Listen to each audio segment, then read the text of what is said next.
Okay, well it's the morning and we're going to go out and shoot some flats. Okay, so here we are back in the dome in the morning after doing some imaging. I'm going to shoot some flat frames. So the first thing to do is to take the cover off the main scope and put on a white piece of cloth to evenly illuminate the sensor. So let's do that and I'll be right back. Okay, so you can see I've put a piece of white cloth. It's actually a piece of an old white t-shirt on the end of the scope with some elasticated cord around it. All that does is it provides an even field of illumination for the camera and the imaging train. And what we're going to do is we're going to take some images of the defects in the imaging train, which includes dust and optical defects as well, such as coma. So it doesn't matter if it's cloudy. It is cloudy this morning, as long as there's some light. You can do this with the dome closed as well by shining a light on the inside of the dome, for example, or you can use electroluminescent panels, but I prefer this method, it works fine. So let's go ahead and set up and take some flats. So here we are, we're connected to the cameras. The mount is off, we don't need the mount. So I'm going to load up a sequence. The sequence I'm going to use is for HANO3, since that's what we were taking last night.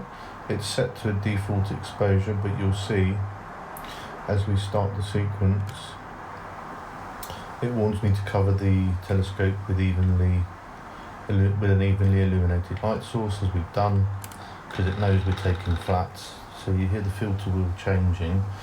When the first frame comes in, I'll turn on the statistics for the image, and the idea is these numbers here should fall within a certain range. So I've set that range, and what the software is doing is it's automatically adjusting the exposure, so here at 0.17 seconds to meet that requirement. And you can see from the blue bar below that we're taking exposures which do meet the requirement.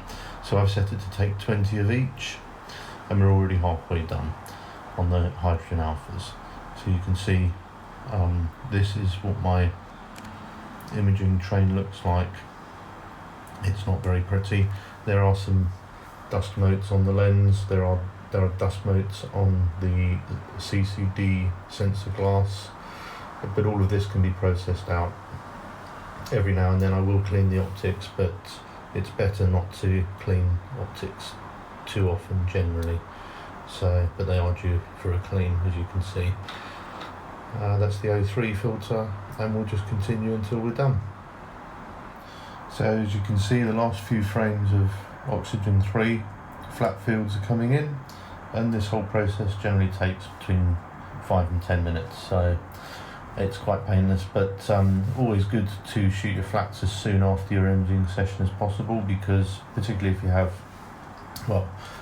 a permanently mounted instrument, the focus position will change due to fluctuations in temperature and humidity. So I try to do this on the morning after the imaging run when possible. Right, see you back inside.